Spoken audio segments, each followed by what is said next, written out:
Natália Salazar. E eu sou a Renata Schmidt. E esse é o podcast Pátria Amada Criminal. Sejam muito bem-vindas. Bem-vindos! Vocês estão bem?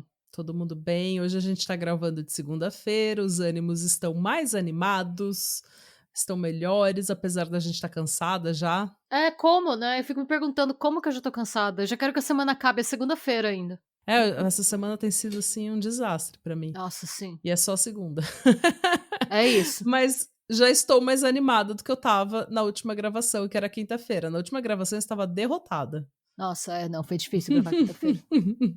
Mas vamos que vamos, gente. Vamos lembrar todos os nossos ouvintes que agora, se você não apoia pela Aurelo, não conseguiu apoiar pela Aurelo, teve problemas para pagar pela Aurelo, você pode apoiar o Pátria Amada Criminal no YouTube. Sim, seja membro. Você pode virar membro e lá você vai encontrar o plano da rodinha de black metal norueguês, exatamente o mesmo plano que você encontra na Aurelo no YouTube. A única coisa que muda é que você vai acessar os conteúdos pelo YouTube, né? Pela tab de comunidade do YouTube e não pela Aurelo. É, exatamente. Então, muda pouca coisa e você recebe várias vantagens, vários pluses, Sim, vários maises quando você se torna apoiador do Pátria. Você sim. recebe episódio antecipado sem comercial, você recebe parte 2 dias depois da parte 1, você recebe newsletter, você recebe grupo no Telegram, você recebe beijos e carícias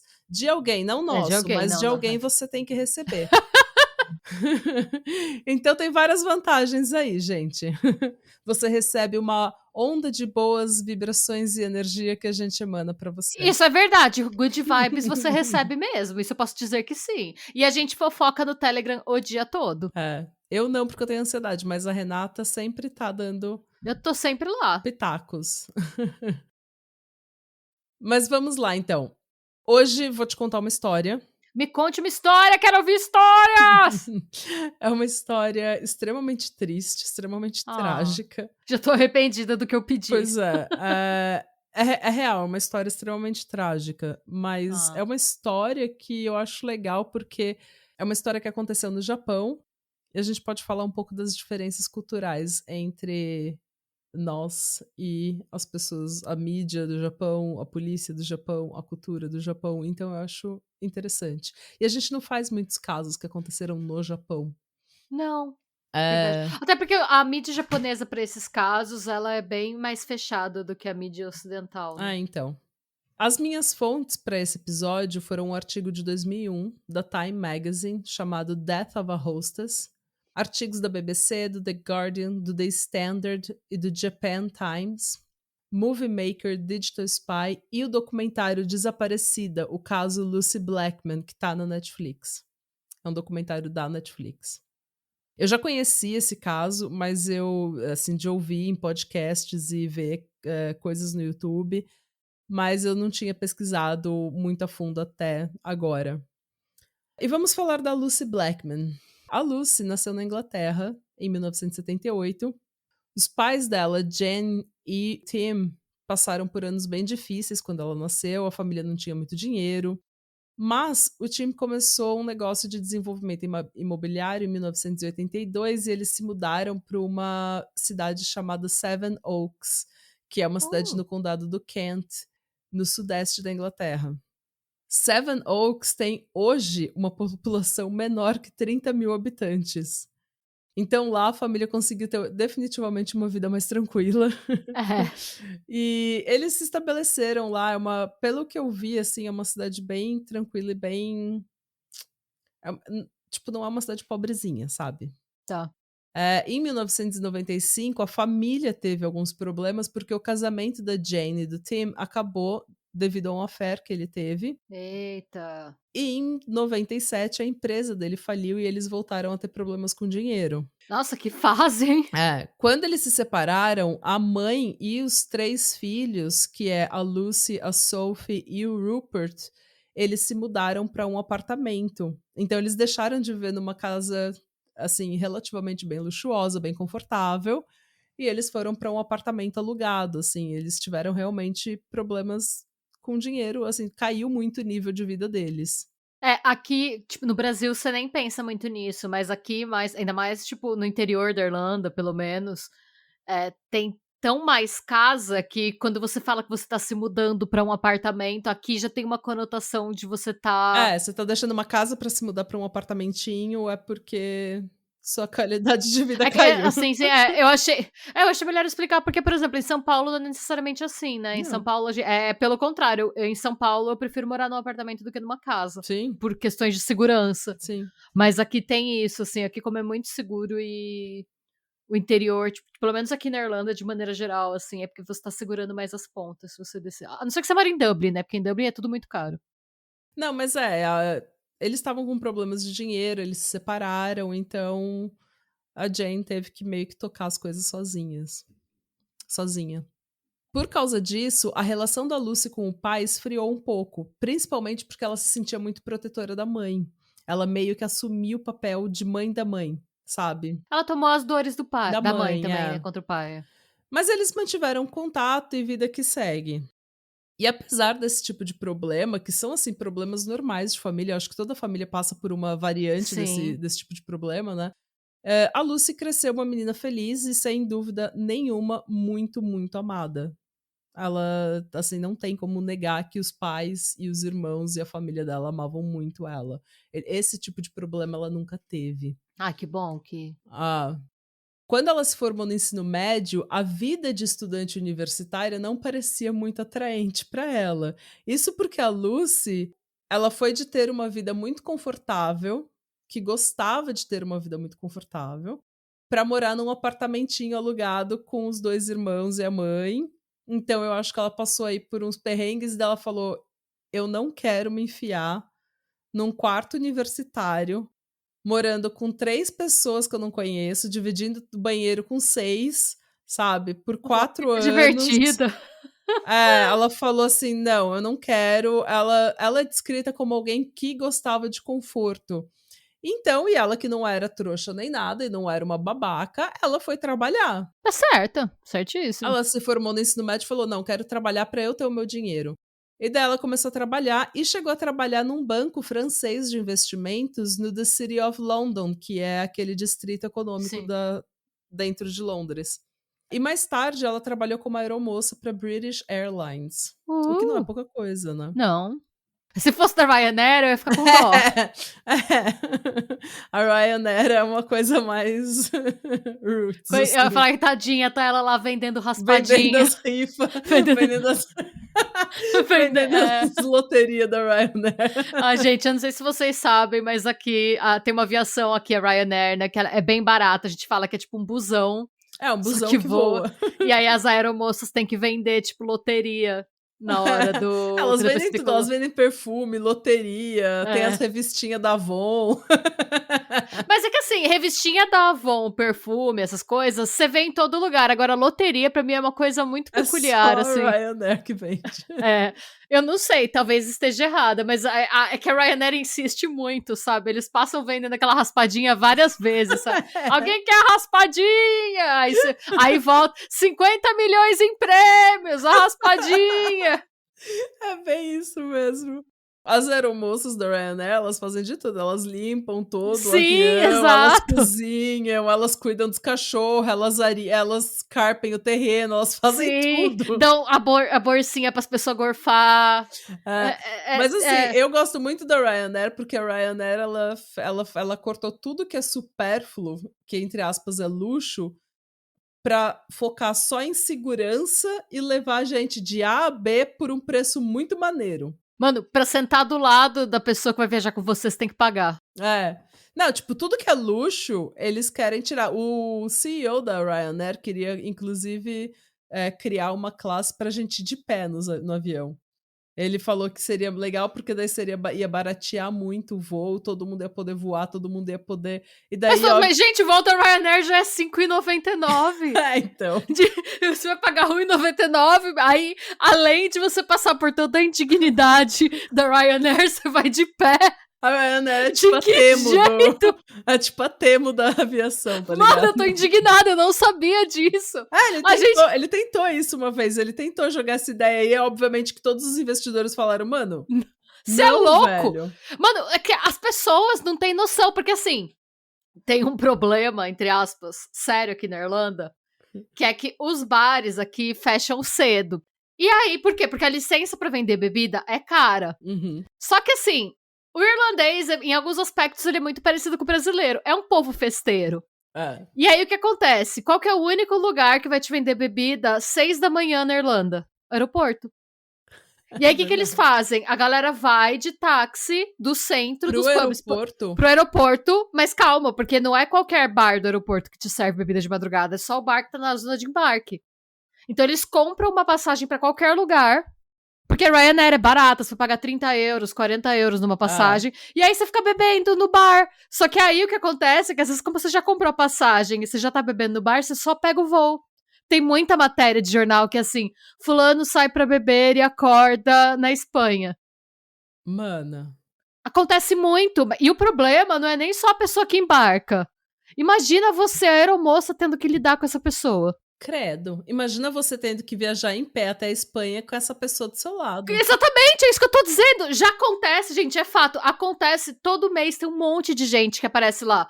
Fulano, 24 anos, saiu pra beber sexta, acordou sábado na Espanha, voltou domingo. Acontece muito, acontece o tempo todo, porque o povo não consegue ficar no bar. Ou, tipo, virar a madrugada no bar e vai pro aeroporto. Jesus Cristo.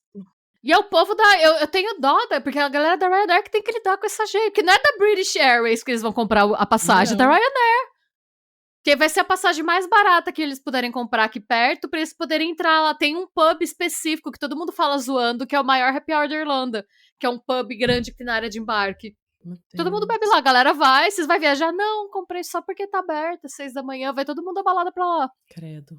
Mas enfim, eu dei uma volta só pra contar como os irlandeses são bêbados, né? Só porque sempre que fala de avião eu já penso nessas presepadas. No ano 2000, a Lucy já estava de saco cheio da vida de aeromoça. Ela não aguentava mais os voos longos, os voos noturnos, os voos estressantes, e ela não. Ela falou pra irmã dela que ela tinha a sensação de estar permanentemente jet lagged. Tipo, que ela tava sempre com aquela ressaca do voo, sabe? E ela, então, falando com uma amiga que queria fazer a mesma coisa, decidiu que ela ia pro Japão trabalhar como hostess e economizar uma grana. Então, imagina, o salário, pelo que a Time descreveu em 2001, o salário anual dela como aeromoça era de US$ 19.000. E algumas mulheres brancas, entre aspas, ocidentais, e eu tô falando entre aspas ocidentais porque tinha muita australiana, tinha muita mulher da Nova Zelândia, muita mulher, sei lá, de vários países, mas tipo, que eram brancas, Um fenótipo o ocidental. fenótipo europeu, faziam essa grana em 2 meses como hostess no Japão. E em maio de 2000 foi exatamente isso que ela e a tal amiga fizeram, para desespero da mãe da Lucy, que era totalmente contra essa ideia. A Lucy nessa época tinha só 21 anos. É. No Japão, ela morava numa espécie de pensão, uma guest house, que eles chamam, e no bairro de Yoyoi, se é que a minha pronúncia tá certa. E ela trabalhava como host numa casa noturna chamada Casa Blanca, no bairro de Roppongi, onde muitos estrangeiros trabalham, principalmente muitos ocidentais. E assim, gente, a gente precisa explicar o que é hostess no Japão. Hostess é basicamente uma acompanhante de balada, tá? O que acontece? No Japão, principalmente mulheres brancas são muito fantasiadas pelos japoneses. Então, é como se fosse. Eu não sei explicar o porquê que isso acontece, mas eles têm essa fantasia da mulher branca, alta, tipicamente europeia. Você falou um pouco disso no episódio sobre o Issei Sagawa. Então, mas eu não sei por que que eles fantasiam tanto, mas eu sei que é uma fantasia comum no Japão.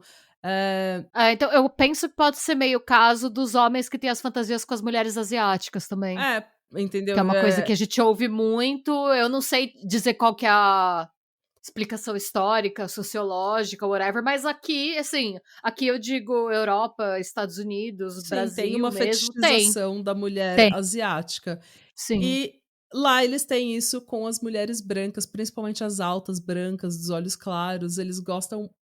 E eu acho que eles têm essa ideia de que Talvez por uma noite você seja ocidental, você seja completamente diferente, sabe, sem as pressões da sua cultura, você seja uma pessoa, tipo, entre aspas, "porra louca ocidental". Então, o que Tá. acontece? A hostess, ela trabalha num bar.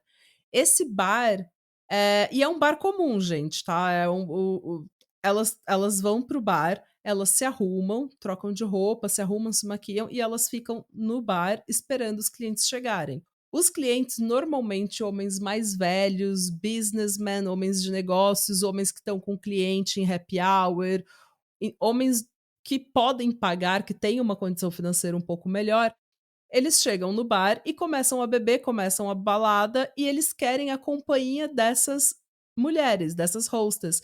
E é Uhum. aí que as mulheres ocidentais fazem muito dinheiro, porque elas estão nessa fantasia do japonês de ser ocidental Sim. por uma noite. A gente fez isso, acontece, tem host também, homem, tem isso com mulher também. A gente fez um episódio sobre isso pro YouTube, pra contar o caso da Yuka Takaoka, que a gente chama de Yandere da vida real, Ah, que é a sim, história de uma sim. hostess que tenta matar o host. Uhum.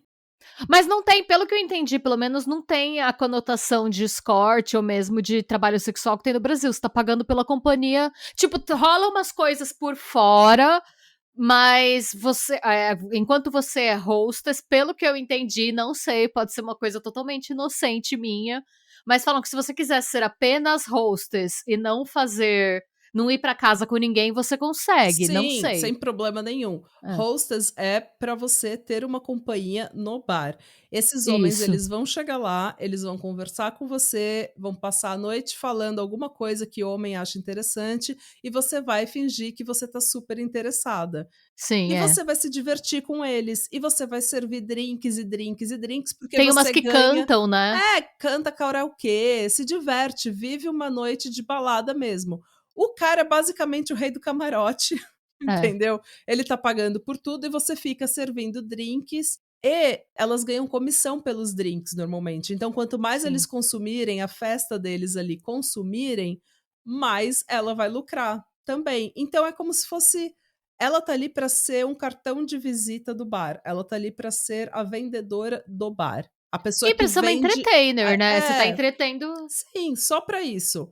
Não existe nenhum sexo relacionado ao business de hostess, oficialmente falando. O que elas falam é que ser hostess é pela fantasia, não pelo sexo. O que você está vendendo para eles é a fantasia, principalmente se você é uma estrangeira, se você é ocidental, entre aspas, uma mulher branca, alta, você está vendendo a fantasia. Então não tem nada a ver com sexo. Bizarramente, quando a gente fiz o roteiro da Yuka Takaoka, eu vi que os bares de host homem estão ficando mais populares para as mulheres ocidentais que vão para o Japão e para Ásia, de maneira geral, por conta do K-pop. Ai, Porque os hosts, sim. eles parecem tudo K-popers, né, eles se vestem, tipo, super trendy, do Uhum. jeito do Japão lá e tal. E aí a galera começou a ficar mais popular, porque a mulherada quer conversar com os caras que pareçam que são parte de alguma banda de Uhum. K-pop. E assim, gente, a diferença é que, tipo, a hostess, ela é paga pelo bar, ela não é paga pelo cliente, ela ganha comissão do bar, ela é paga por quantos clientes ela angaria para o bar, então ela não é paga por cada cliente. O que acontece é que elas também são instruídas, são encorajadas a pegar os cartões de visitas desses homens de negócio e ficar ligando ou entrar em contato por e-mail e ficar falando: "Olha, a gente tá com uma festa no bar, Promoção! vem pra cá, vamos fazer alguma coisa, você vai ter um happy hour", que a gente, para trazer clientes cada vez mais. Então foi o que eu falei, é como se fosse só ela tá vendendo o bar, ela tá vendendo a experiência do bar. E assim, existe um certo nível de flerte, de ser super amigável, de ser super agradável, mas não existe sexo envolvido. Existe também o que o cliente pode fazer, é ele pagar um pouco a mais e levar a hostess num date, que eles chamam de Dohan. Mas, é assim, também não existe sexo envolvido no date. Ele tá pagando pela companhia dela pra que ele passe a tarde com alguém agradável. e ela vai ser super agradável com ele. Esse é o deal, não tem absolutamente nada ilegal acontecendo. É claro que todo esse tipo de trabalho, todo nessa vizinhança, nesse bairro onde vários clubes de hostes estão localizados, várias casas noturnas estão localizadas, tem também as casas de massagem com o happy ending, né, com o final feliz. Tem também Uhum. aí, uns strip clubs, umas coisas cheias de Gente, que é trabalho que acontecendo. acontece em todo lugar desde que o mundo é mundo, É, e até aí, assim, né. principalmente em regiões onde a vida noturna seja muito ativa, isso vai acabar Sim. acontecendo, e tá tudo bem também, porque trabalho sexual é trabalho. É. Ah, é importante eu acho falar, gente, todo tem hostess de todas as partes do mundo, host e hostess de todas as partes do mundo, tá. Sim. É que existe um nicho que são os caras que gostam das mulheres com um fenótipo mais É, e europeu, as mas europeias, entre aspas, brancas, acabam chamando mais atenção em alguns lugares e elas acabam ganhando mais dinheiro. mas principalmente os host bars, pelo que eu vi, a maioria é homem Em japonês, japonês né. mesmo. A gente tá dando mais eu tô dando mais ênfase em falar das estrangeiras, Ah, sim, sim, porque a Lucy era inglesa, e sim. ela achou esse nicho de mulheres que vendem a fantasia de estar como ocidental. E a Lucy, ela sabia entreter e ser assim, e flertar, e ser amigável, e ser a fantasia deles sem ser inapropriada. Mas ela ainda não tinha construído uma base fiel de clientes. Assim, por mais que ela soubesse fazer isso, ela estava tendo um pouco de dificuldade para se adaptar a essa vida Ela noturna. tem 21 anos, claro, né.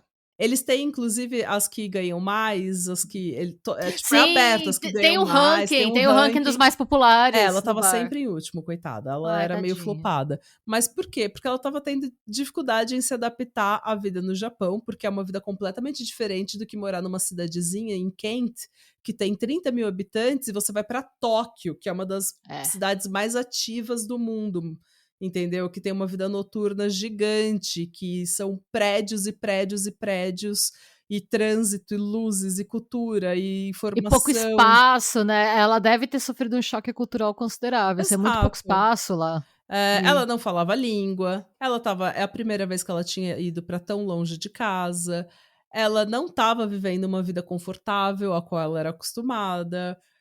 A Lucy também tinha ido com uma amiga dela, Louise. E a Louise era, tipo, convencionalmente muito bonita. E ela estava se adaptando muito rápido, muito melhor à vida no Japão e à vida noturna em Tóquio. Então, a Louise estava ganhando, mano, ela estava quebrando a banca, ela estava ganhando Ixi. muita grana. You go Louise. Ah, e tipo, eu fico imaginando, porque a Lucy escreveu pra irmã dela no e-mail que ela estava tirando cerca de $1.500 por semana. Então eu fico imaginando quanto de dinheiro essa Louise não estava fazendo. Então tinha muitos, assim, tinha muitos perrengues na vida da Lucy nessa época. Ela demorou pra se adaptar ao Japão. Ela pensou, inclusive, em voltar pra casa, porque ela não estava conseguindo tanto dinheiro quanto ela queria. Infelizmente, a Lucy nunca teve a oportunidade de voltar para casa. Hum. No dia 1º de julho de 2000, a Lucy foi em um Dohan com um cliente do Casablanca, um homem rico que queria levá-la para almoçar. O que era extremamente comum, como eu falei, era só pela companhia. Eles iam ter uma tarde agradável, ele ia ter a companhia de uma mulher agradável que ia estar interessada nele e ia proporcionar uma tarde boa para ele. Naquele dia, ela combinou com a Louise que ela iria voltar e se encontrar com ela e com um homem chamado Scott Fraser, que era um marinheiro que estava atracado no porto de Tóquio, com quem a Lucy tinha ido em alguns dates. Olha. Um americano que estava por lá e ela tinha ido em alguns dates com ele. A Lucy saiu pro date com o tal cliente, usando um vestido preto, sandálias e uma corrente de prata. À 1h30 da tarde, ela ligou para Louise dizendo que ela tinha se encontrado com o date e que estava tudo bem.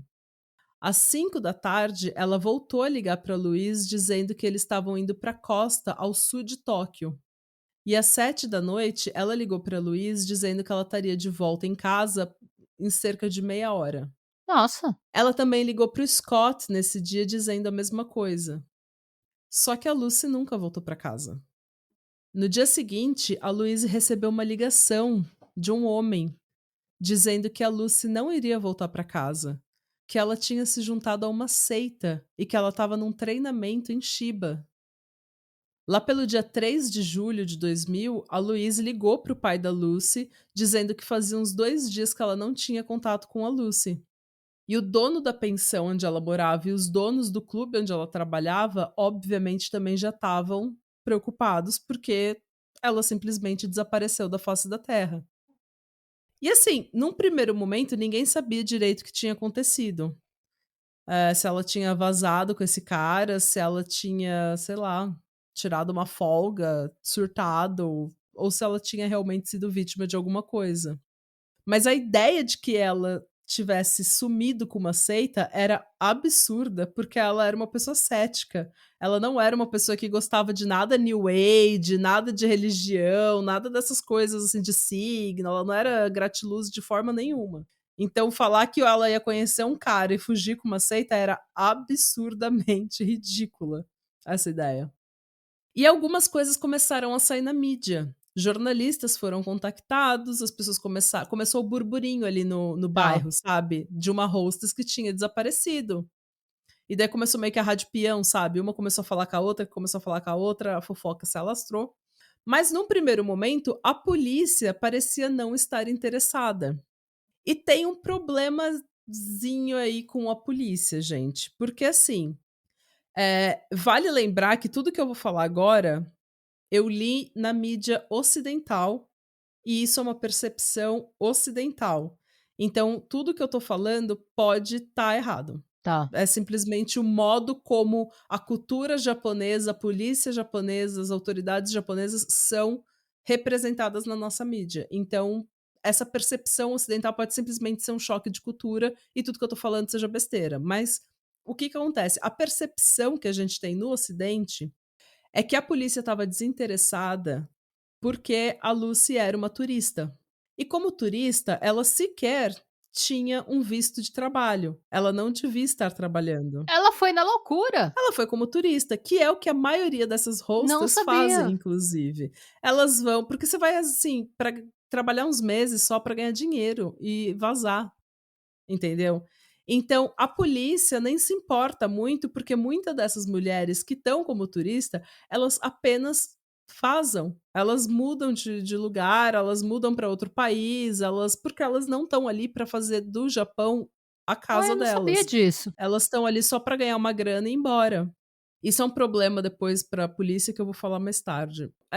Então, existe a percepção de que a polícia não estava interessada em ajudar a família. O Tim e a Sophie, o pai e a irmã da Lucy, foram imediatamente para o Japão. O pai dela pegou empréstimo, foi direto para o Japão e eles começaram a procurar a Lucy e começaram a pressionar a polícia para saber o que a polícia estava fazendo. E daí entra um outro problema. No Japão, não é normal a polícia abrir detalhes de uma investigação nem para a família. Então, essa cultura que a gente tem aqui no Ocidente de que a polícia compartilha as informações, de que a mídia fica sabendo, e a mídia tá na delegacia e sai no jornal o que, que eles têm, a evidência que eles não têm as ideias. Não tem nada disso no Japão. Entendeu? A polícia é extremamente fechada, é extremamente discreta e eles fazem o que eles têm que fazer, independentemente do que a mídia tá falando. Uhum. Eles fazem o trabalho dele, eles ficam quietos. E isso é extremamente frustrante para o pai É. e a Sophie, que não falam japonês, que vamos lá, né, eles estão cansados da viagem, eles estão com o fuso, Jet eles estão com legados. a jet lag, diferença de língua, diferença da cultura, o ritmo de Tóquio é extremamente estressante para uma pessoa que veio lá da puta que pariu do quente da Inglaterra. E ele estava frustrado e ele estava desesperado, querendo saber o que que tinha acontecido com a filha dele, se ele tinha chance de ver a filha dele de volta. E a polícia parecia, pelo menos para ele como ocidental, parecia não estar interessada.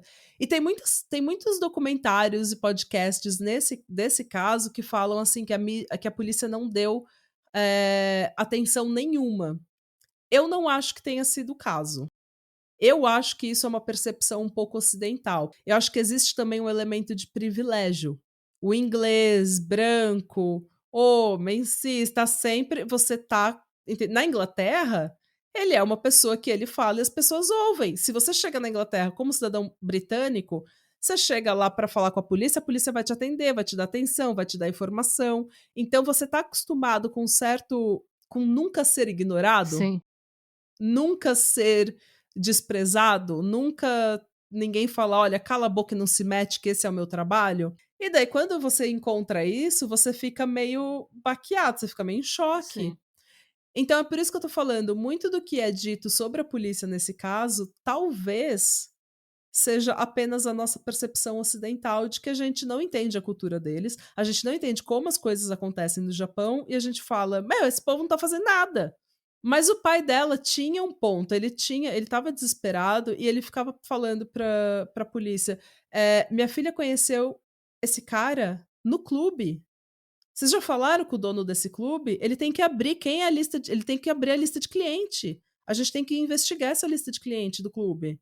O cara já foi interrogado? O dono já foi interrogado? Por que as leis de privacidade no Japão protegem tanto as pessoas que a gente não pode obter um histórico telefônico de uma pessoa que está desaparecida?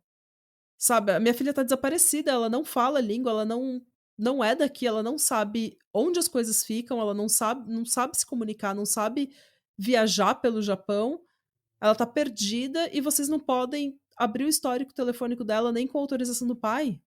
Por que raios não tem câmera de segurança em lugar nenhum? Essa é outra diferença. Em Londres, você não pode Sim. espirrar sem Eu acho que ser. Londres é uma das cidades que tem mais vigilância no mundo, né. É, então, você não pode espirrar sem ser flagrado por uma câmera de segurança. E no Japão não tinha. Como que você tem essas casas noturnas? Vida noturna intensa e não tem câmeras de segurança? Então, ele estava frustradíssimo, gente. Tudo aqui foi um crash de cultura, sabe? Foi um choque cultural muito grande. E conforme os dias passavam, o Tim ficava mais desesperado. E ele estava mantendo a compostura, a calma, mas ele obviamente estava Nervoso? Sim. arrasado, gente. Ele estava nervoso, né? E ele começou a pensar: gente, eu não posso deixar a minha filha cair no esquecimento. Porque se ela cair no esquecimento, se a mídia esquecer, a polícia não vai fazer nada. Eu tô fudida. Não vão mais saber quem é minha filha. Ela não é ninguém nesse país. Ela não é ninguém, ninguém tá É. procurando ela. Então, ele criou literalmente um circo midiático em cima desse caso. E muita gente criticou ele por isso, mas eu particularmente também entendo o lado dele, porque Sim, que se você pensar no objetivo dele, você pode não concordar com os métodos, mas ele teve o resultado que ele queria, né, ele precisava da a gente não imprensa. estaria falando dela se ele não tivesse feito esse circo aí, Exatamente. entendeu? Ela teria sido uma pessoa esquecida no Japão, como várias outras hostas brancas foram esquecidas no Japão. E não só no Japão, pior que o que você está me contando, eu vejo muito acontecendo pelo mundo todo, porque como eu acho que o poder aquisitivo dos países do Reino Unido é bem grande, assim, aqui também, eu falo também porque eu tô 10 quilômetros do Reino Unido, tipo, 10 quilômetros do norte, então eu tô perto, assim. E a realidade da Irlanda é bem parecida, porque a gente foi colônia do Reino Unido há muito tempo. Mas enfim, aqui uma pessoa de tipo classe média, mesmo classe média baixa, com 15, 16 anos, já começa a trabalhar como caixa no mercado para juntar dinheiro.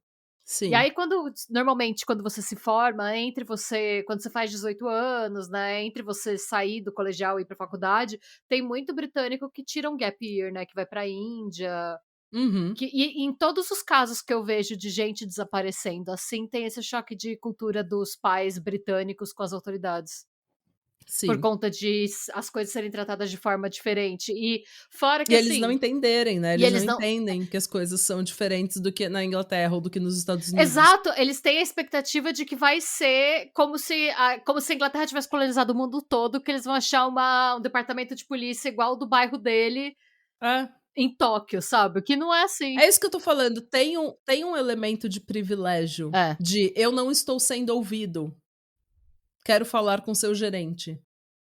Mas então, o Tim pensou: "Eu não posso deixar minha filha cair no esquecimento", vão e fazer o surto. ele fez o circo dele, ele fez o circo midiático que esse caso virou. E daí entra uma outra diferença cultural. Apesar de a mídia japonesa ter reportado algumas coisas, a mídia japonesa não é tão especulativa e sensacionalista como a mídia britânica. Então, enquanto a mídia japonesa respeita mais o fato de uma investigação ter que ser fechada para o público, a mídia britânica, do ponto de vista japonês, é extremamente mal educada, extremamente rude. Sim. Porque enquanto os jornalistas japoneses sabem do seu lugar e do seu papel na sociedade, os britânicos estavam lá, em peso, no Japão, enchendo o saco da polícia, colocando o microfone na cara do policial, como se eles tocassem a porra do país todo, entendeu?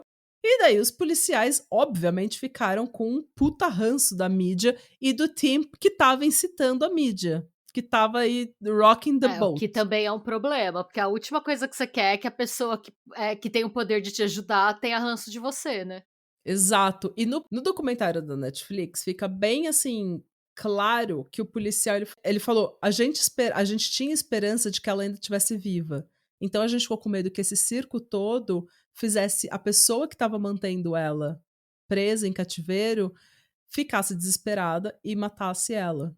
Então É. eles não queriam realmente esse circo todo. É que aí é bem uma questão de choque cultural, porque eu tenho certeza que é o tipo de coisa que se alguém tivesse tido o trabalho de sentar pra explicar pra esse pai, ele não teria feito o circo que ele fez. Eu duvido. Você acha que ele teria feito mesmo assim? Ele é a pessoa que teria feito. É? Ele é o Carrison, Ai, ele é o tá. Karen, ele é É porque americano. tem gente é que eu acho que assim também, é o que eu falei, é cultural mesmo, porque é capaz do policial pensar: "Por que que eu tenho que me dar o trabalho de sentar e explicar os meus motivos pra ele", sabe? Eu tô no meu país, ele que é o estrangeiro. Ele vem na minha casa me falar como que eu tenho que limpar minha casa? É, Deixa eu fazer meu trabalho, porque eu não sou uma pessoa qualquer, e sabe, as pessoas sim, não conseguiram emprego de policial, assim, limpando a bunda na rua, elas foram estudar pra isso, elas foram treinar pra isso.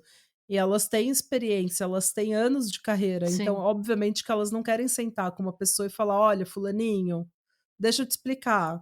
Eu estou na minha casa, eu sei o que eu estou fazendo dentro da minha casa, você não tem o direito de vir cagar regra na minha casa". E é por isso que me dá um pouco de ranço saber de como a polícia japonesa é representada na mídia ocidental, porque eles falam muito mal, como se a polícia não tivesse dado nenhuma atenção. E a gente vai ver que não é verdade. E assim, o Tim estava do lado da mídia britânica, né, fazendo o circo dele, convocando as próprias coletivas de imprensa, envolvendo a embaixada e o governo britânico. Ele conseguiu falar com o Tony Blair, que estava em Tóquio para uma conferência do G8, e o Tony Blair falou que ele ia levar o caso até o primeiro-ministro japonês na época. Mas gente, Pois é. O Tim começou meio que a conduzir a própria investigação, colocando cartazes, falando com as pessoas, indo nos clubes, né, nas casas noturnas, falando com pessoas, inclusive mega shady, tentando achar qualquer pista da filha dele. oh, Ele até entrou em, tipo, casa de BDSM, esse homem entrou em tudo que você pode imaginar. Ele se oh. enfiou em todo quanto era buraco daquele bairro onde tinha as casas noturnas. Ele se enfiou lá, ele ficava lá a noite após noite tentando ver alguém que ele achasse suspeito. Oh, assim, eu entendo que ele é um chatão, mas eu fico emocionada nele ter esse Assim, ele é chato pra caralho, mas ele também é o eu acho que ele também é o pai que toda menina merece, sabe, uhum, que toda menina sim, devia ter. sim, Eu gostaria de ter um pai que faz isso por mim. sim. Ele chegou a montar um escritório provisório com uma Oh, linha hotline, sabe, uma linha que se ele você fez uma pudesse ligar. hotline. Ele fez uma hotline para você ligar e dar informações da Lucy. E ele recebeu centenas e Ai, meu Deus, centenas de já ligação. ia perguntar se japonês é que nem os ocidentais que fica ligando pra dar pista falsa. Não. Não? Você acredita? Não. A maioria das pessoas que ligaram, a esmagadora maioria, eram porque estavam ou curiosos ou porque pensavam: "Olha, eu sei disso, será que ajuda?". Realmente as pessoas estavam querendo ajudar. Meu Deus. Estrangeiros estavam ligando, outras hostes estavam ligando, porque é que tá, as hostes, elas normalmente, as ocidentais, né, as estrangeiras, normalmente, elas não têm visto de trabalho. Então o que acontece? Elas não querem falar com a polícia. Claro. Então, com essa hotline que ele montou, era mais fácil para elas darem uma dica anônima, sem a polícia ficar sabendo e ir atrás Ah, é delas. claro, aí você consegue passar a informação, tirar uma coisa que provavelmente, se você sabe, tá pesando na sua consciência, Sim, sem e ter que ser você não tem uma deportado. pois é, não tem uma consequência ruim pelo que você tá fazendo. E assim, o Tim, ele precisava disso, porque ele fala o tempo todo: "Eu não tive tempo de pensar no que podia ter acontecido com a minha filha. Eu não tive tempo. Eu só É. entrei em trabalho. Eu trabalhei, eu trabalhei, eu trabalhei, eu trabalhei até não poder mais pra eu não Uhum. posso pensar no que podia ter acontecido. Eu não posso pensar na raiva que eu estava sentindo, na frustração, no medo, no desespero, não podia pensar em nada". E ele também foi criticado porque todas as entrevistas que ele dá, todas as coletivas, ele e ele estava tão focado que ele queria ser uma pessoa eloquente quando ele falasse com a mídia. Então ele se focava, ele estava sempre muito bem vestido, mesmo quando ele estava cansado de ter passado noites em claro, ele estava no outro dia na coletiva, ele estava bem vestido, ele estava apresentável, ele estava calmo, ele estava eloquente, ele se apresentava muito bem para a mídia, então as pessoas começaram a criticá-lo por não ser uma vítima normal, Que queriam que uma ele tivesse vítima ideal. descabelado, podre, com os olhos vermelhos, chorando na Uhum. coletiva. Exatamente. E daí é óbvio, né, que daí a mídia japonesa tá com ranço da mídia britânica, que tá com ranço da polícia, que tá com ranço de não sei o quê, daí todo mundo fica apontando o dedo, né, nessa hora. No final das contas, gente, pra falar a verdade, assim, por tudo que eu tenho o que eu vi desse caso, assim, no decorrer dos anos e pra fazer esse episódio, eu não acho que tenha pessoas erradas aqui. Eu acho que tem pessoas que estavam tentando fazer seu melhor de formas diferentes e de formas que nem sempre elas concordavam umas com as outras, mas estavam Bom, tá tentando. errado o meliante que sequestrou a coitada da Lucy. Pois é. Esse é o verdadeiro vilão dessa história. Teve um golpe que o time tomou um golpe, sim. Como eu falei, a esmagadora maioria das pessoas que ligaram com boas intenções tentando ajudar, mas teve um cara, se não me engano, eu não li essa história, eu não pesquisei direito, mas eu vi em uma das fontes aí, eu li que eles falaram que a Lucy tinha sido traficada para não sei quem da Yakuza, e eles queriam um resgate, daí parece que o Tim conseguiu dar um dinheiro pro cara pra resgatar a Lucy, daí era tudo mentira, então ele sofreu uns golpes aí da vida também, Ai, que porque ele estava, horror. como eu falei, ele estava indo no bairro onde tem as casas noturnas, e ele estava tentando achar alguém, algum suspeito, alguma pista, alguma pessoa que falasse com ele que tivesse visto alguma coisa. E nessa ele Coitado. falou com gente que era muito shady. É. Ele se envolveu com pessoas que não eram legais, assim, porque tem em todo lugar, infelizmente, né. A imagem do Tim também começou a deteriorar Hum. exatamente por causa disso, porque ele ia para esse bairro das casas noturnas o tempo Ah, todo, e daí a mídia japonesa começou a especular de que ele estava se divertindo com as outras hostas, ao invés de procurar a filha, o que eu acho meio absurdo, eu não acho que seja verdade.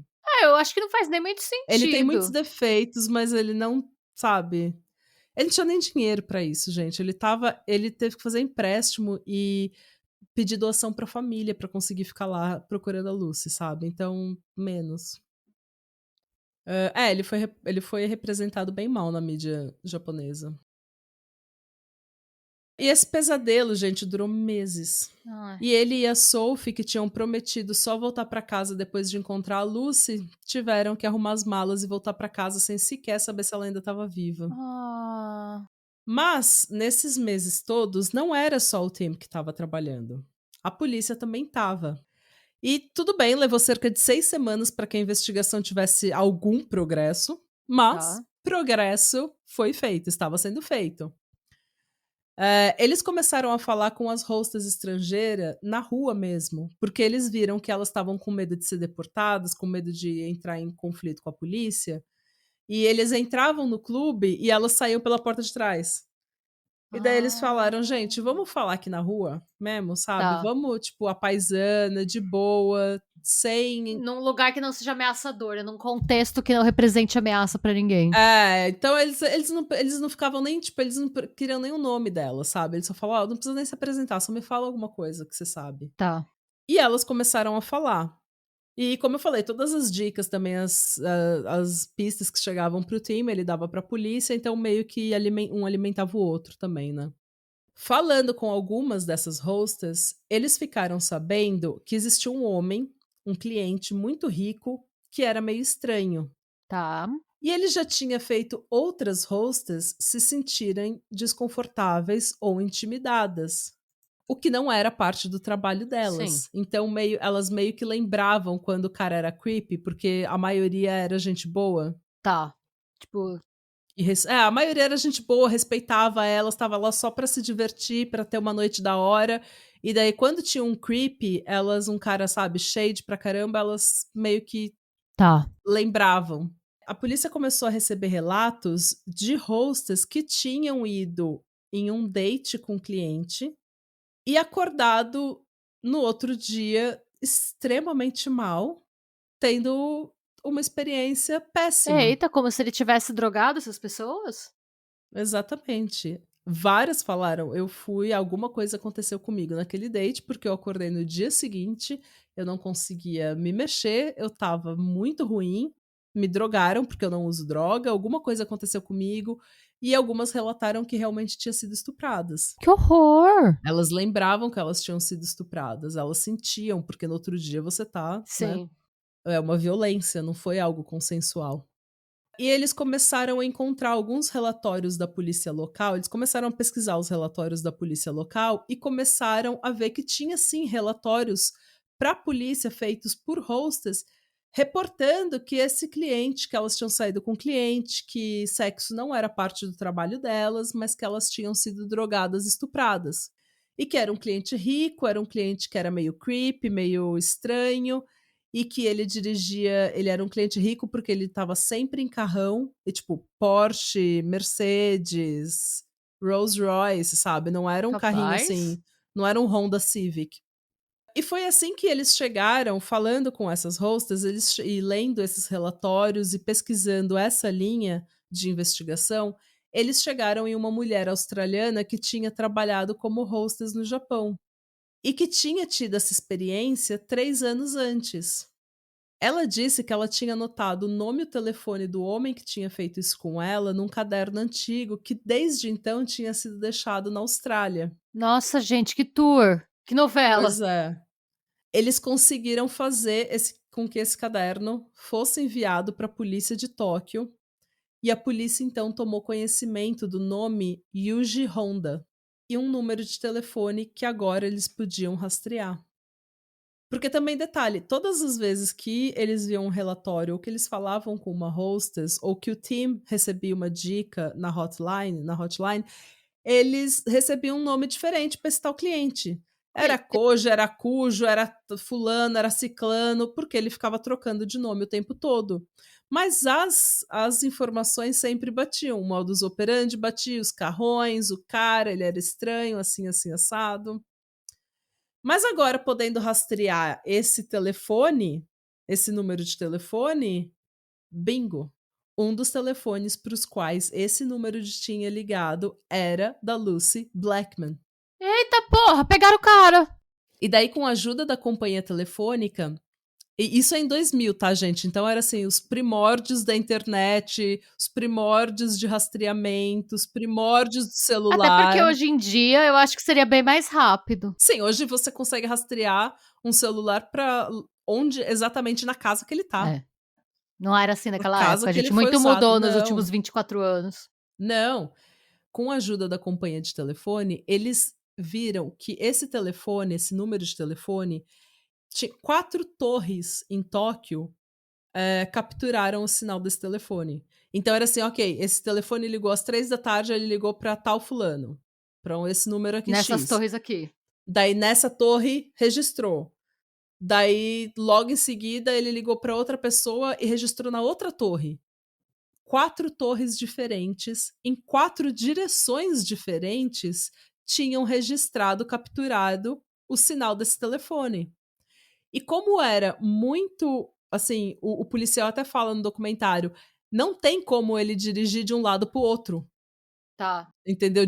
Para perto de uma torre para perto da outra. O que significa que ele devia estar exatamente no meio entre essas torres. E na Netflix até mostram eles fazendo assim, eles pegam a torre A, daí eles fazem uma linha reta até a torre B, daí fazem uma linha reta até a torre C, e daí, tipo, onde elas fazem a intersecção dessas É linhas... onde ele tá. É onde ele tá. Então, eles chegam em uma vizinhança extremamente rica em Tóquio, chamada Akasaka.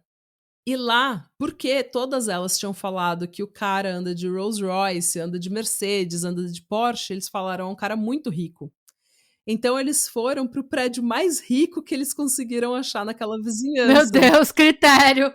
Procure um prédio muito rico Pois nesse bairro. E eles acharam um prédio chamado Akasaka Tower. Meu Deus, gente. Mano, olha o rolê. O síndico lá, o manager, né, do prédio, falou, olha, tem 2 imóveis aqui no 6º andar que estão sendo usados por uma empresa chamada Planta Orihara. E o cara que é dono, ele é mega estranho. Ele não cumprimenta ninguém.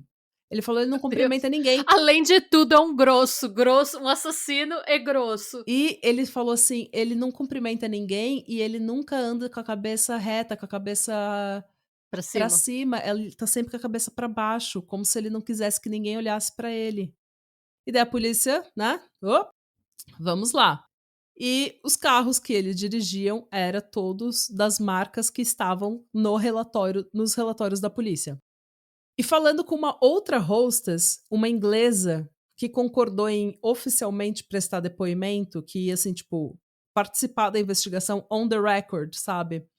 Eles ficaram sabendo de um homem chamado Koji, que em 1997 tinha levado ela para um condomínio de alto padrão na costa, ao sul de Tóquio, de frente para o mar. E ela falou que ela lembrava que o lugar tinha várias palmeiras. E o único lugar que batia com essa descrição era um lugar chamado Zushi, a 1h30 ao sul de Tóquio.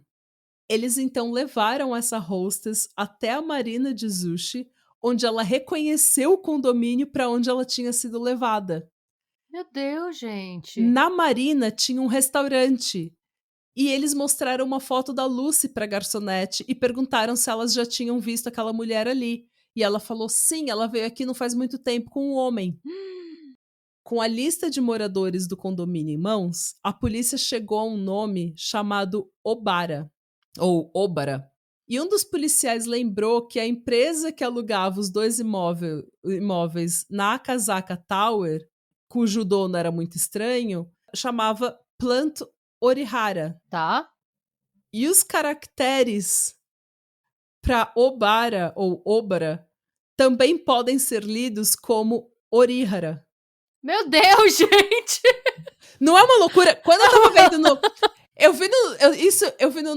Eu vi no documentário do Netflix e eu fiquei, gente, como é que pode? Eu tô que nem o meme da Nazaré, sabe? Tá só as letrinhas aparecendo pra mim, assim, com todos os eu detalhes. tive que voltar pra ver se eu tinha entendido certo, porque foi assim, o cara tava com a lista dos moradores do condomínio em mãos, daí ele viu aqui, olha, tem esse cara aqui, Obara.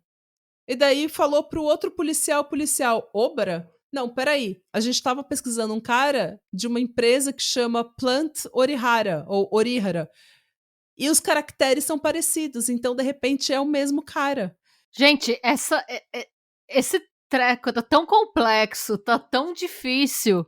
Daí é por isso que eu tô falando, como é que você me diz que a polícia não tava trabalhando? Exatamente, olha isso! Entendeu? A polícia tá, tipo, indo de um lugar pro outro. Eles levaram essa hostess... A mina inglesa lá pro restaurante. Lá pra puta que pariu, entendeu? No sul de Tóquio, Eles estavam trabalhando. Então a percepção de que eles não estavam fazendo nada e não dando atenção nenhuma, eu acho super errada, super injusta. Daí eles conseguiram puxar um mugshot, uma foto de registro da polícia. Sim. De um cara que tinha sido preso por se vestir de mulher e ir filmar outras mulheres em banheiros públicos femininos. Meu Deus! Como que a gente chegou aqui? Pois é, esse cara era um playboy chamado Yoji Obara, ou Oji Obara. Mas daí, bingo, temos uma mugshot, temos uma foto do relatório da polícia para quando ele foi preso, correto? Sim. Eles pegam essa foto, colocam entre 100 outras fotos de suspeitos e dão para as duas hosts, a australiana e a inglesa, e fala, identifica o cara. As duas identificam o Yoji Obara. Prendam o Yoji! Prendam o Yoji Obara! Bem, gente, quem é o Yoji Obara? Ele é um homem nascido em 1952, filho herdeiro de um império imobiliário. Quando ele nasceu, ele era pobre, pobre, pobre. A família dele não tinha onde cair morta, não tinha um pinico pra mijar. Mas o pai dele foi trabalhando, trabalhando, trabalhando e criou um império imobiliário. E o Yoji tinha herdado tudo isso. Ele estudou em ótimas escolas privadas em Tóquio e ele se formou em política e direito na Universidade Keio, uma das mais prestigiadas e antigas do Japão. Sabe o que é pior? Sabe aquele estereótipo? Assim, eu não sei se é um estereótipo, eu não sei se é a nossa leitura ocidental ou se isso é verdade. Mas quando eu tava pesquisando o caso do Issei Sagawa, eu li muito que no Japão eles não gostam que a mídia saiba, que todo mundo saiba que eles têm crime violento. Então, existe meio que um negócio de que japoneses não cometem crimes violentos. Se cometer, é porque é coreano. Sim. Porque eles têm mega rinha lá com os coreanos por causa da guerra e o caralho a quatro, e daí eles falam, não, isso daí é coisa de coreano. Tanto que tem gente que tem descendência coreana que não fala que é coreano. Entendeu? Eles mudam de nome, eles não, pra viver no Japão, como se eles não fossem coreanos. A gente fala um pouco sobre isso. A gente fez um caso tem um tempinho já, se não me engano, é o caso do Park Chan-soo. Eu não sei se eu tô lembrando o nome certo, eu posso estar falando errado, porque veio na minha cabeça. Que a gente fala um pouquinho do processo de colonização da Coreia pelo Japão. Foi o caso do menino que ele tinha sido dado como morto e apareceu. Sim. Eu acho que é Park Chan-soo. E aí a gente fala um pouco sobre isso, sobre as relações da Coreia e Japão, para quem quiser saber um pouquinho mais. Porque tem toda uma história de opressão, eles falam que a percepção que a Coreia teve da Segunda Guerra Mundial é muito diferente da percepção que o Japão tem da guerra, por exemplo, porque foi o fim da Segunda Guerra que marca o fim da colonização da Coreia pelo Japão, né? Porque durante a rendição incondicional do Japão, eles libertaram os territórios ocupados, né? Então tem toda uma história que, assim, a gente não vai...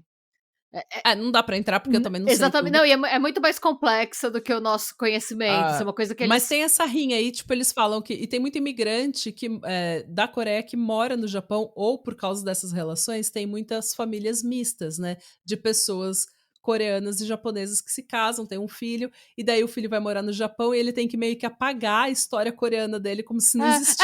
Então, durante a ocupação japonesa, por exemplo, a polícia na Coreia era japonesa, a força policial era japonesa. Então tinham famílias que iam do Japão para trabalhar na Coreia e crianças que nasciam lá. Só que aí eles falam pro filho, você não é coreano, mas você nasceu na... E aí? Exatamente. Tipo, então tem várias situações, assim, é bem tenso. E daí o que é pior, né? Esse Yoji Obara, ele é o quê? Coreano. Ele nasceu na Coreia. O nome original dele é Kim Sun-yong. E ele recebeu a cidadania japonesa depois de formar na faculdade e mudou o nome para Yoji Obara, que é um nome japonês. Eu tô falando Obara porque é mais fácil para mim, mas eu acho que é Obara, tá? Esse cara só faz contribuir pros estereótipos errados. Tá? Né? Zero favores. Ele se transvestindo lá pra ir filmar as mulheres é o pesadelo de todo conservador que oprime a classe trans, que oprime as trans. As trans não podem existir porque vai ter um tarado que vai se vestir pra filmar elas no banheiro. Daí a gente fala, isso literalmente nunca acontece. Aí vem esse arrombado. Entendeu? Ele faz um desserviço pra todo mundo na vida dele. Ele nasceu pra ser um desserviço, esse filho da puta. Justo. Ele apagou a cidadania coreana dele completamente. Toda a origem coreana, e a Coreia deu graças a Deus. A Coreia hoje em dia que fala, eu não conheço esse Nerso. Nunca teve aqui, você vai me desculpar, não sei quem é. Daí é coisa de japonês. Obara nem é um nome coreano, vocês podem ver. Sei nem quem é, mano. Bem, gente, o Yoji foi preso e as buscas nos imóveis começaram. E é aí que fica tudo tão terrível. Ai, meu Deus. Tão ruim. Mas imagina uma coisa ruim, multiplica por 400. Então, E, assim, por falar em estranho, quando a polícia revistou uma das casas, eles encontraram um pastor alemão congelado em um bloco sólido, em Ew! em um grande freezer ao lado de um buquê de rosas e um pouco de comida de cachorro. Eu tô chocada. O Obara, né, ele disse mais tarde que ele preservou o cachorro dele com a esperança de que um dia a ciência permitiria ele clonar seu animal de estimação. Mas não é assim que se preserva, né? Eu não sei qual é a lógica aí. Ah, Mas assim, o alívio cômico acaba aqui. ai, ok. Tô me preparando emocionalmente, tô me fortificando emocionalmente. A polícia recolheu em uma propriedade dele 400 fitas cassetes. Quando você falou 400 vezes pior, eu achei que ele tinha, tipo, 400 casas e que eu tenho que procurar em todas. Não. Imagina uma Ah, coisa ruim e multiplica por 400. hum, Cada uma dessas fitas cassetes tinha um nome. puta merda. Eram filmes caseiros mostrando cada uma das mulheres que ele tinha drogado e estuprado. Nossa, que horror. A polícia encontrou também diários com entradas detalhadas sobre os crimes. E algumas dessas entradas eram bestas e algumas outras diziam: as mulheres só servem para sexo. Vou mentir para elas, vou buscar vingança, vingança no mundo. Em uma outra entrada onde ele fala que ele não aguenta mais se drogar, ele fala: mas eu não tenho escolha, não posso fazer sexo com mulheres que estão conscientes. Uma outra entrada dizia: eu vou me tornar um homem ruim, quero me tornar uma pessoa ruim. Que você já não era antes? Até agora? É. E por quê, mano? Porque a polícia não tinha gente suficiente para analisar esses diários e vídeos, policiais jovens de outros departamentos vieram ajudar. Hum. Depois de um tempo, esses policiais viram tanta coisa horrível naquelas fitas que eles começaram a ter crises e ataques de ansiedade. E a polícia então começou um árduo processo de ter que identificar e contactar essas vítimas. Muitas não queriam acreditar que era elas. Elas viam o filme, elas não queriam acreditar que era elas não aceitavam e elas não aceitavam denunciar o cara, porque elas não queriam reviver tudo aquilo. Elas só queriam que acabasse. Quando você não tem a lembrança, é possível que você aceite num nível racional, Uhum. mas num nível emocional você pode não querer reconhecer que você tá ali. E às vezes nem no racional você aceita, você só não quer reconhecer que você tá ali, você não tá nem preparado pra encarar isso, sabe, dependendo É, de. mano, é um trauma do caralho. Como é que você estava vivendo sua vida talvez isso aconteceu comigo naquele date, talvez isso aconteceu, não tenho Não, e você certeza, e daí pensa: você vê "Passei mal e deu ruim", você não quer pensar no específico, você pra se proteger, você já não vai querer ficar pensando, eu imagino. exatamente. Exatamente. Se você tiver com alguma dor em alguma região que você não deveria ter dor, você vai ignorar, você vai falar: "Eu caí". E eu vou falar um pouquinho mais disso, mas no documentário da Netflix, uma outra coisa que faz eu ter um pouco, assim, um pouco não, muita empatia com a polícia japonesa e não aceitar essa ideia de que eles não estavam fazendo nada, ou de que eles não ligam para estrangeiras e tudo mais, é que no documentário da Netflix, gente, você consegue ver o comportamento da polícia quando eles falam desse caso. Tipo, eu não posso dizer que todos os policiais, mas os higher up, sabe? As pessoas com os cargos mais altos que estavam falando desse caso, tem alguns policiais que não querem nem repetir os crimes. Eles não querem falar o que eles viram. Ah, eu entendo. Tem duas mulheres japonesas, uma delas hoje em dia é mais idosa.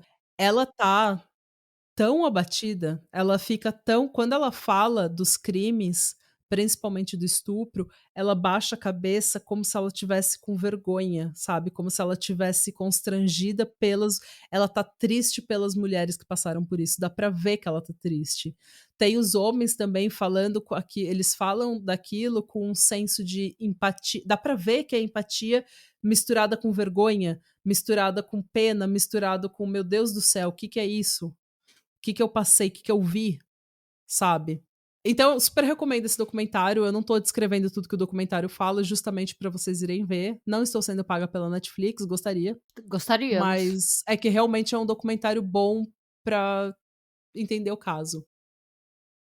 E qual que era o modus operandi do Yoji?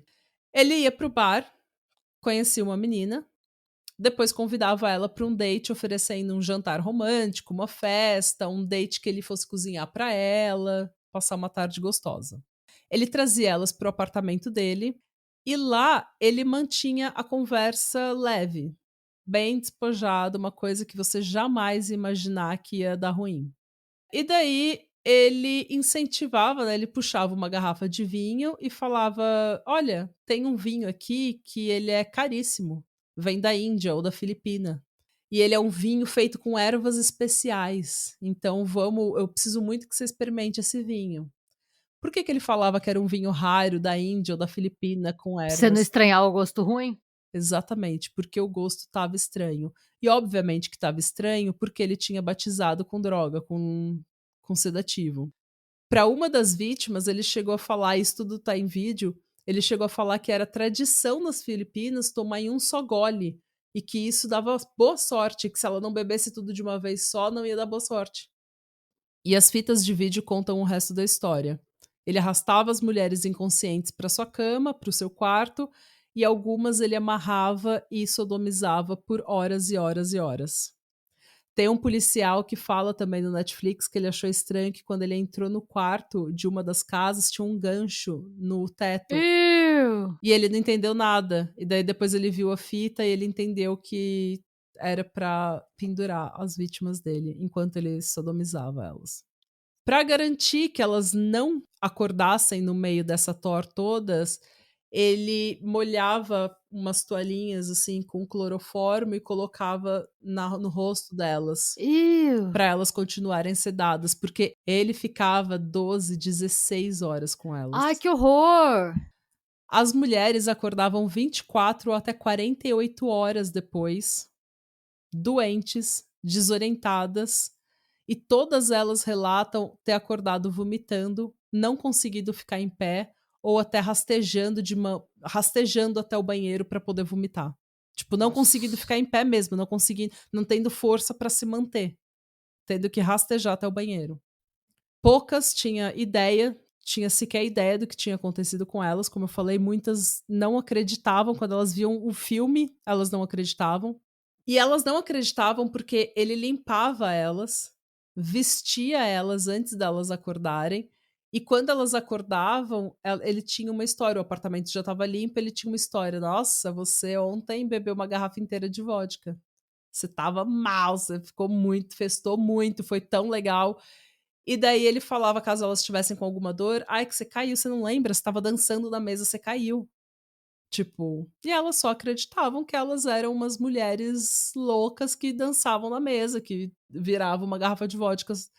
Tipo, essas mulheres, elas são magras, gente. Ela não é tipo eu e você, que é 2 potranca braba. Elas têm 60 quilos. Ah, eu fico imaginando quem não deve ter contado isso como uma anedotinha engraçada para as amigas. "Ah, quando eu trabalhava no Japão e bebi mui", e nunca Mano, eu fico pensando nisso, sabe. E você mano, conta como se fosse uma história engraçada num bar, assim, e na verdade você nem sabe o que realmente te aconteceu, né, bateu assim. mano. Já preso, o Yodi negou que esses encontros sexuais foram estupros. Ele alegou que todas as vítimas tinham consumido as drogas por vontade própria e que elas tinham consentido com todos os atos sexuais mostrados nas fitas. Você tem um diário que você confessa, parça. Ele inclusive mandou uma carta para os jornais dizendo: essas mulheres que deveriam ser vítimas são todas hosts estrangeiras ou garotas de clubes de sexo. Muitas consumiram cocaína e outras drogas na minha frente, e todas concordaram em fazer sexo por dinheiro. Eu não vou nem falar nada de tanta revolta que me dá, porque a minha vontade é então dar uma cocaína não vou falar o que que me dá vontade de fazer. Melhor eu não falar. As trombetas do cancelamento. É, não vou falar nada, porque É, a revolta é muita. mas, realmente, que a minha vontade não vou falar nada, eu vou me controlar, eu vou respirar fundo, eu vou dizer: "Ok, Ok, Yodi. Fala aí. ok hoje, Vai ok, vendo e me parabéns". avisa. Vai vendo e avisa. Isso, parabéns pelo seu papel no mundo, pelo seu Hum, papel, pela diferença que você fez no mundo. ah. Então, assim, a polícia precisava provar por A mais B que o ato não era consensual e que elas estavam dopadas no momento do sexo. Porque se ele falasse que elas tomaram as drogas, o vinho, porque elas estavam tomando vinho Achando que era um De vinho. livre e espontânea vontade. Então, isso podia ser alegado que, ó, ela tomou aí de livre e espontânea vontade, concorda? Não tinha droga nesse vinho. Então, a polícia precisava mostrar que elas de fato estavam inconscientes no momento do sexo. E eles precisavam provar o que ele estava dando para elas para ficar inconsciente. E eles Tá. já tinham visto e aprendido muito clorifórmio nas casas dele. Então, eles achavam que realmente era isso que ele estava usando. Um investigador forense percebeu que uma das meninas, em uma dessas fitas cassetes, estava com a mão tremendo, mesmo estando inconsciente. Ela tremia as mãos. O que podia ser sinal de hepatite aguda, que é algo causado pelo clorifórmio. Meu Deus! E isso pode ser sinal de hepatite aguda porque hepatite causa disfunção cerebral, o que explica a tremedeira dela mesmo ela estando inconsciente. Hum. Essa menina foi identificada como Carita Ridgway, uma modelo australiana que mudou para o Japão em 91 com a irmã para poder, entre aspas, ver o mundo. Ela tinha apenas 21 anos. Ela começou a trabalhar como professora de inglês e como hostess porque o emprego pagava bem e permitia que ela aproveitasse a cidade e visitasse os pontos turísticos durante o dia. E a Carita estava economizando dinheiro, estava trabalhando como hostess para economizar dinheiro, porque o sonho dela era ser atriz e ela queria pagar aulas de teatro. Hum. Em uma maldita noite, ela aceitou uma carona de ninguém menos que o Yoji Obara, que estava se apresentando como Nishita. Naquela noite, ele viu que a Carita estava passando mal e que ela precisava de atenção médica. Então ele levou ela para o hospital dizendo que ela tinha uma intoxicação alimentar por ter comido ostras. Ela foi internada e a família contactada. A Samantha, a irmã dela, que morava no Japão com ela, correu para o hospital para ficar com a Carita, enquanto o resto da família voava da Austrália. E a Samantha diz: Eu perguntei para ela quem esse cara, Nishita, era, e perguntei o que tinha acontecido. E ela não conseguia responder nada. Tudo que ela fez foi estender a mão. Ela só queria que eu segurasse sua mão. Oh. E, gente, a Carita nunca mais se recuperou.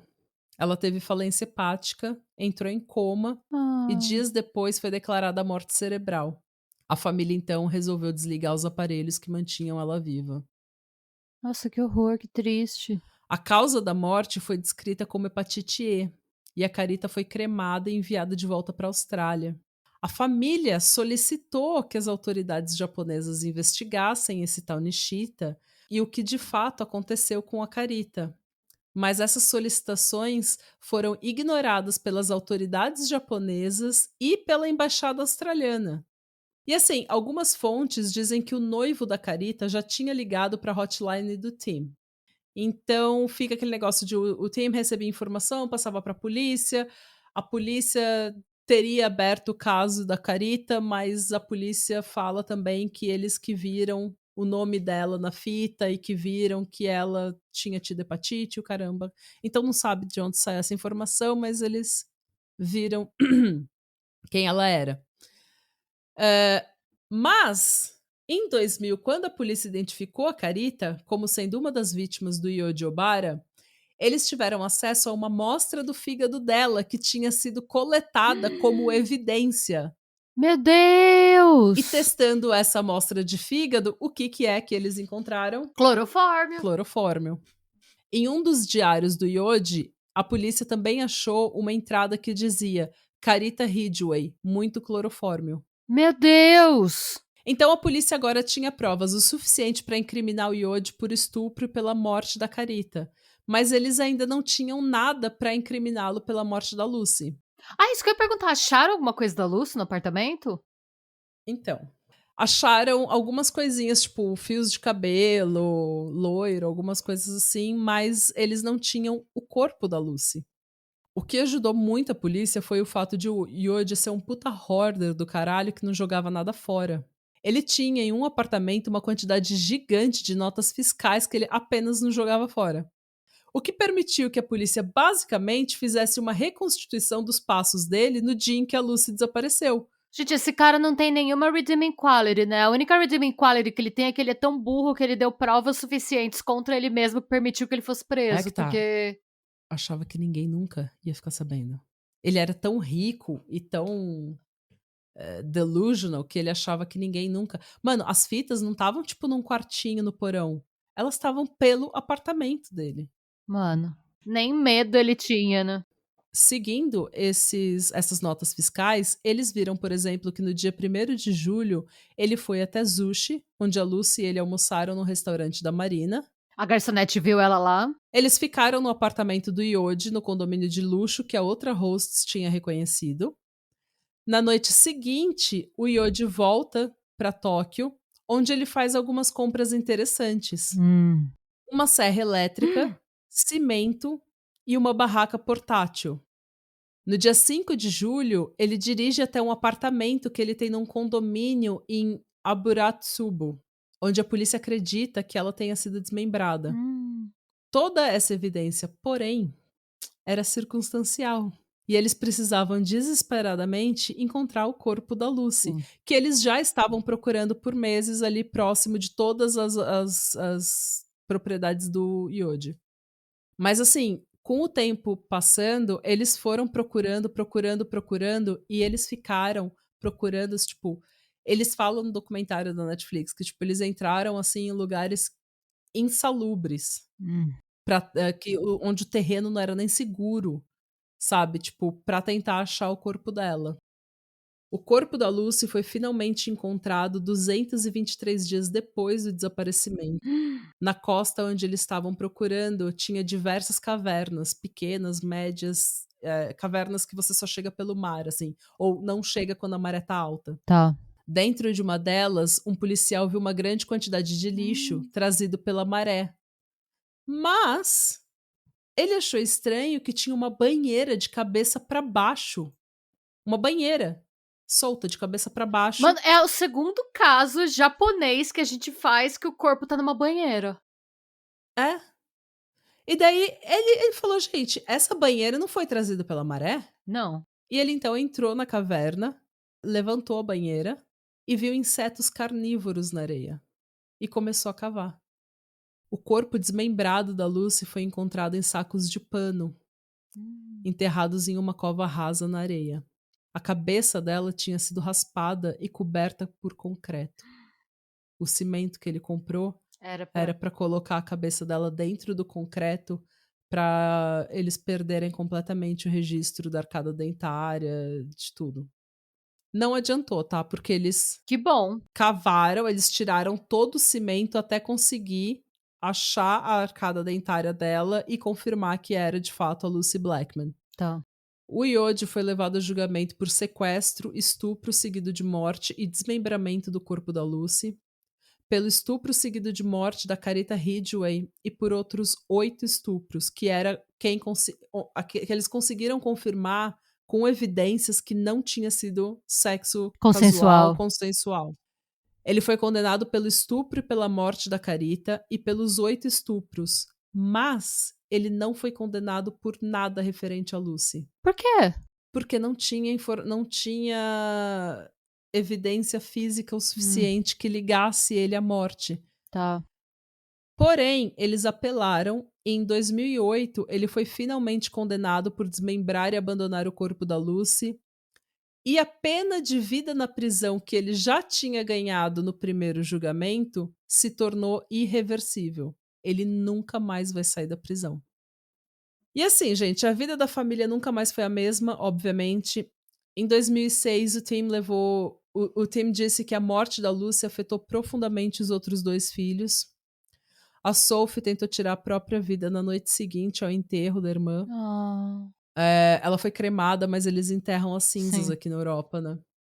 Enquanto o Rupert se sentia torturado pelo que aconteceu, e o pai dela fala: "Não só eu tenho que lidar com a morte da Lucy, mas também com os danos terríveis e trágicos aos meus outros filhos, como um lembrete constante desse crime terrível".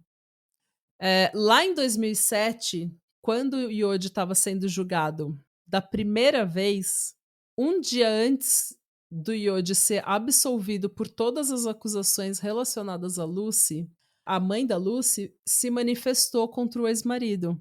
Por quê? No Japão, aparentemente, é comum você dar condolências em dinheiro, principalmente se você causa a morte de alguém. Então, o que acontece? Eles ligaram, os advogados do Yoji, os amigos dele, ligaram para a mãe da Lucy para ver se ela queria aceitar uma quantia em dinheiro. E ela, obviamente, falou que ela jamais aceitaria qualquer tipo de dinheiro daquela gente. O pai dela, porém, aceitou. Ele aceitou 450 mil libras em dinheiro de condolências de um amigo do Yoji. Puta merda, é. E daí a Jane foi pra. Ela fez uma declaração dizendo que é como travar duas batalhas, uma contra o assassino da Lucy e a outra contra o meu ex-marido. De que lado ele tá? É. Como isso tá ajudando a justiça para nossa filha? Sinto-me totalmente impotente. E isso era e o julgamento estava rolando É, ainda. não, realmente errou feio, errou rude aí. É. O que ele falou, o que o Tim falou foi: "Eu não perdoo o réu de qualquer", e ele falou isso para o juiz: "Eu não perdoo o réu de forma alguma. As condolências de seu amigo são aceitas, assim como recebemos condolências do mundo todo". Ele queria também cobrir um pouco das despesas que ele tinha tido quando ele estava no Japão, porque ele fez muita dívida estando lá, É, eu pensei pra nisso procurar também, a às filha. vezes bateu o desespero por conta do empréstimo que ele fez pra ir pra lá, os lugares que ele foi, né, mas mesmo assim aceitar eu não sei se eu conseguiria aceitar esse E dinheiro eu não. acho que ele pensou assim, eu acho que ele já estava tão desiludido com as É, autoridades japonesas, ele deve ter ficado com medo de que o julgamento não ia dar em nada, esse cara fosse ser solto e ele nunca ia ver nenhum tipo de justiça. Então eu acho que ele aceitou por causa disso, por causa de desespero e porque ele estava desiludido com as autoridades japonesas. Ele também falou que nada que eu faça vai mudar o que aconteceu, nada trará a Lucy de volta. A minha responsabilidade agora é pelos vivos. E ele se comprometeu a investir o dinheiro num trust que ele criou para aconselhar jovens sobre como viajar com segurança para o exterior. E também para ajudar famílias que estejam passando pelo que a família dele passou.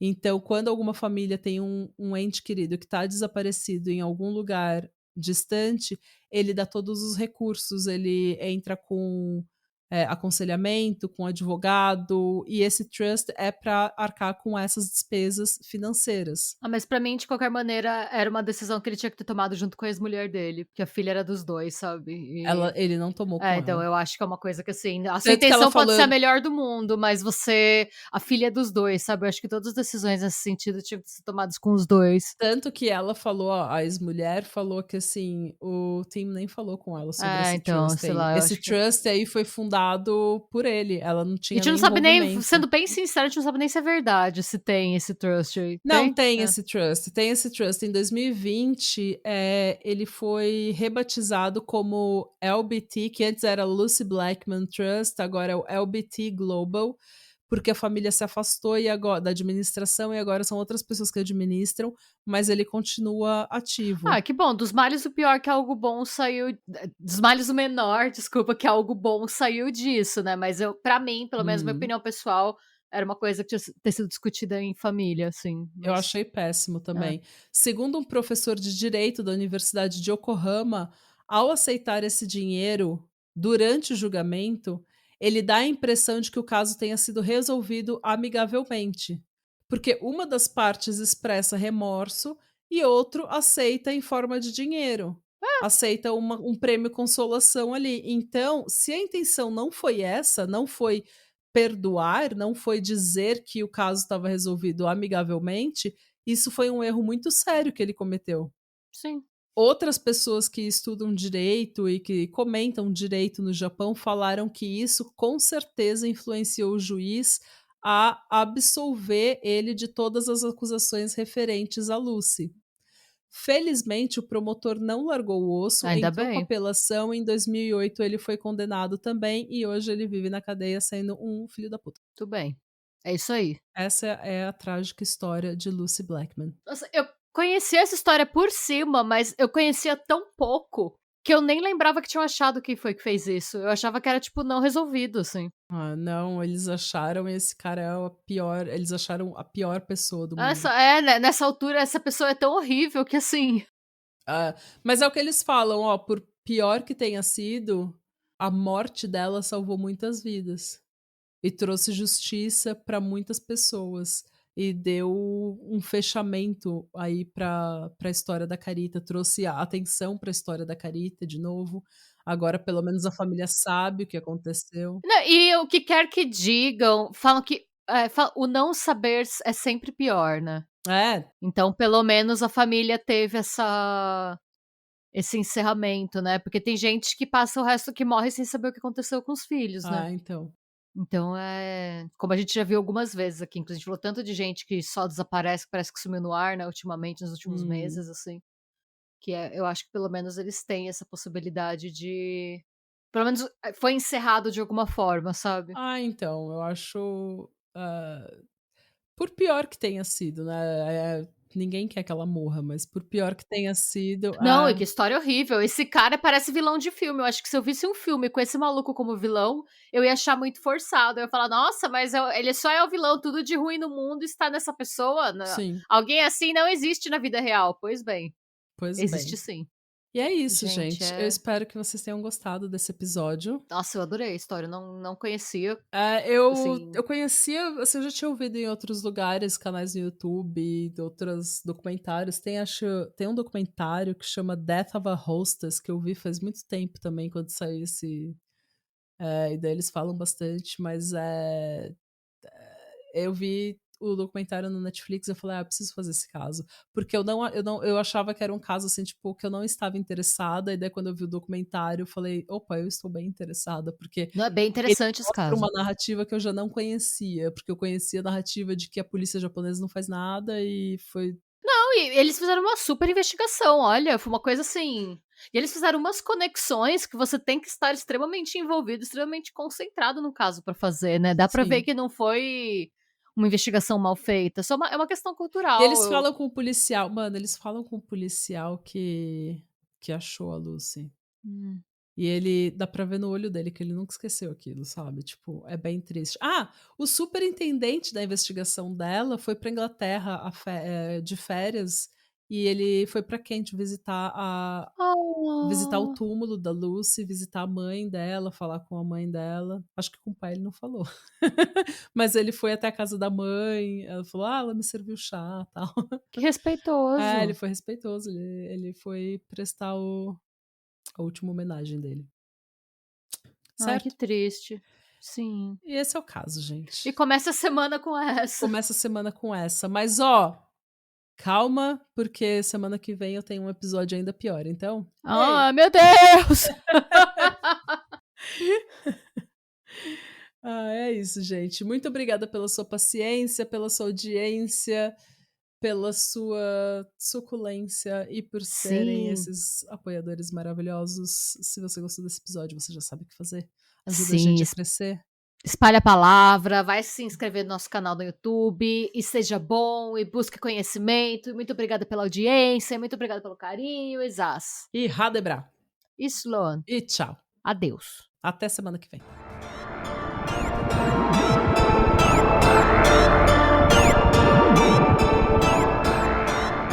E se você gostou desse episódio e quer receber conteúdo exclusivo sem comerciais, vá até a Orelo para se tornar um apoiador do Pátria. Você também pode se inscrever no nosso canal do YouTube para episódios inéditos todos os domingos. E agora sim, tchau!